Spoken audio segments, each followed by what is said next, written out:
Hello, welcome to my channel. आज हम कक्षा 8 के पाठ 11 के अभ्यास के प्रश्नोत्तर करेंगे। प्रश्न नंबर 1 है, धक्के या खिंचाव द्वारा वस्तुओं की गति की अवस्था में परिवर्तन के दो उदाहरण दीजिए। जब हम किसी वस्तु को धक्का मारते हैं या खींचते हैं तो उसकी स्पीड में चेंज आ जाता है, तो ये उसके उदाहरण बताने हैं। नंबर 1 है, क्रिकेट मैच में क्षेत्र रक्षक गेंद को धक्का लगाकर रोकता है। जो फील्डर होता है क्रिकेट मैच में वो गेंद को रोकता है।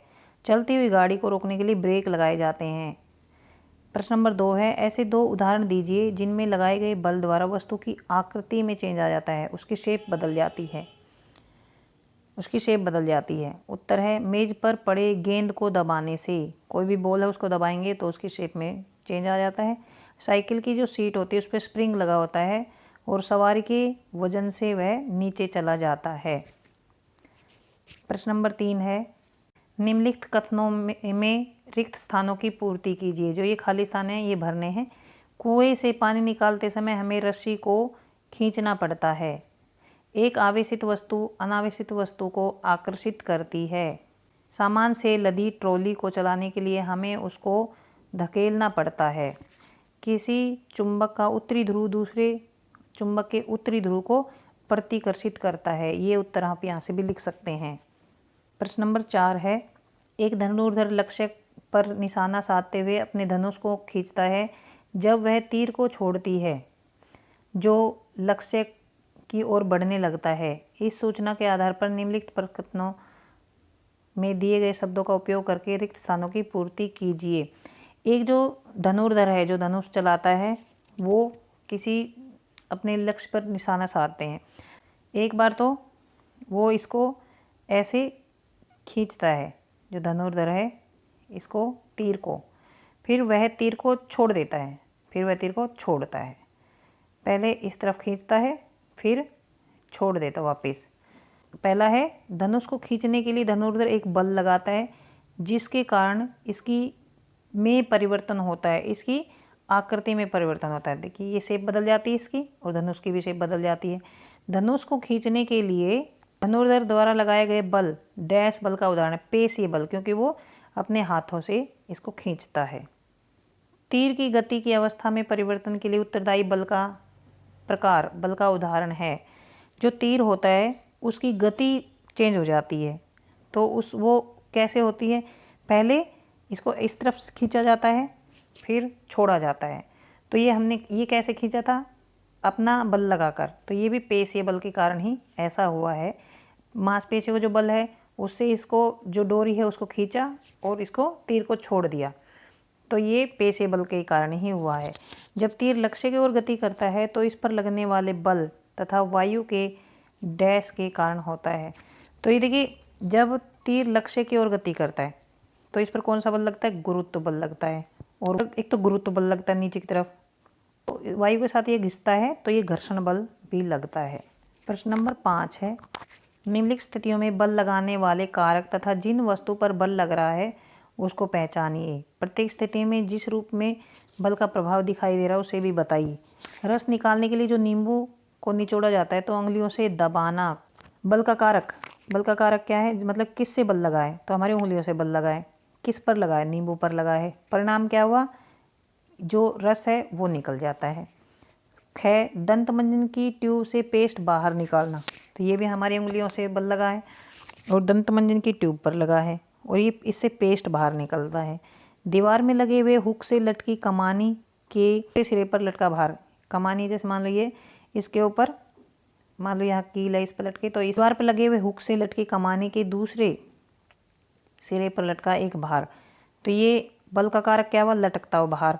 किस पर बल लग रहा है, कमानी पर लग रहा है। तो ये कमानी का लंबा होना, जो ये स्प्रिंग है ये लंबी हो जाती है। ऊंची कूद करते समय एक खिलाड़ी द्वारा एक निश्चित ऊंचाई की छड़ को पार करना।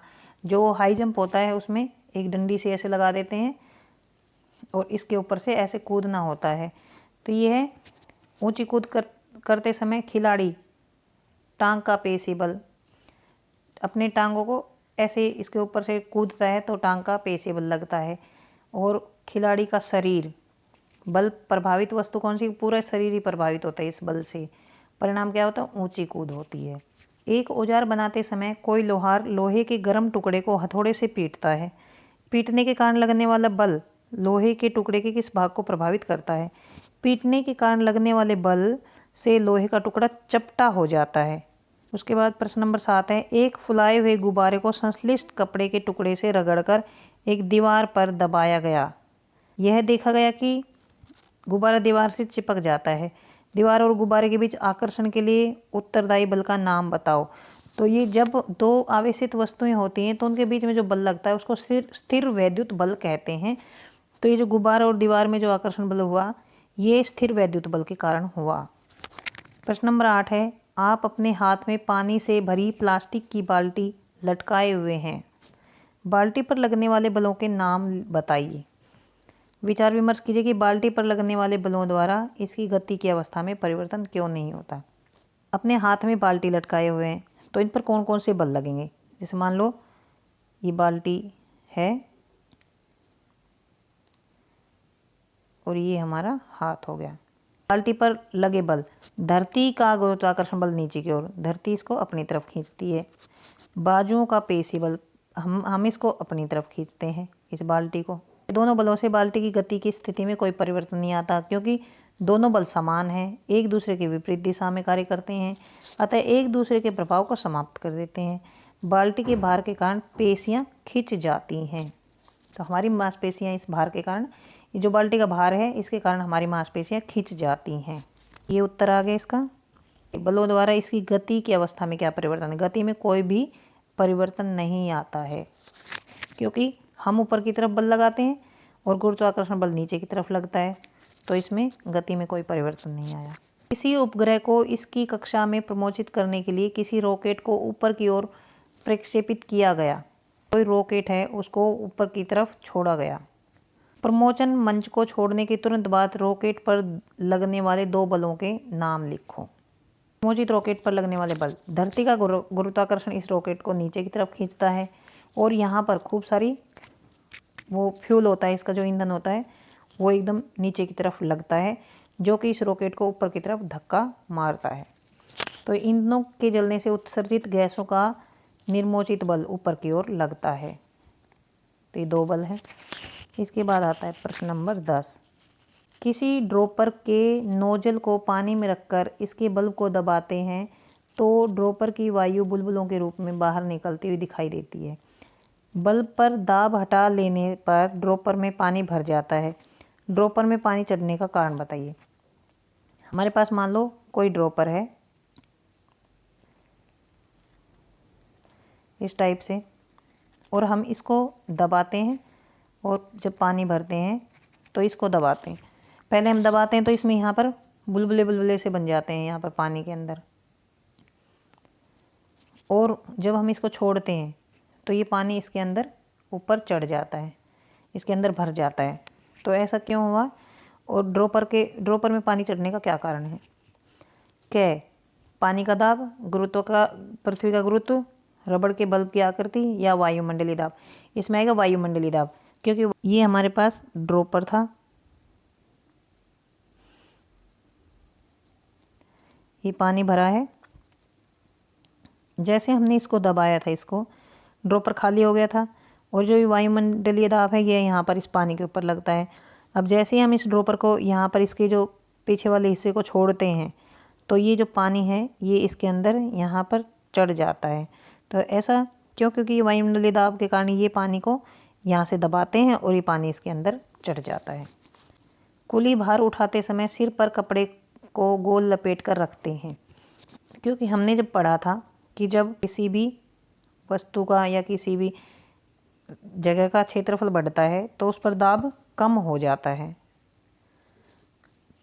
तो जब कोई भी मजदूर है अपने सिर पर या कोई भी कुली है अपने सिर पर एक कपड़ा सा बांधता है, उससे क्या है, इसका क्षेत्रफल बढ़ जाता है और इसके ऊपर कोई भी वस्तु अगर रखी जाती है तो उसका जो ये टच में आता है जो एरिया, वो क्षेत्रफल बढ़ जाता है और उस पर दाब कम लगता है। तो आंसर आएगा, ये नहीं आएगा, ये नहीं आएगा, घ आएगा दाब कम करने के लिए। एक फुलाए हुए गुब्बारे को संश्लिष्ट कपड़े के टुकड़े से रगड़कर दीवार पर दबाया गया दीवार से चिपक गया। दीवार और गुब्बारे के बीच आकर्षण का कारण क्या है? स्थिर वैद्युत बल, ये पहले आ चुका है। किसी लकड़ी के तख्ते में कील को इसके शीर्ष से ठोके, आप कील नहीं ठोक पाते, इसका कारण? जैसे एक जो कील होती है वो ऐसी होती है हमारे पास, तो ये हम यहाँ से ठोकते हैं तो ये ठुक जाती है। लेकिन अगर इसको ऐसे किया जाए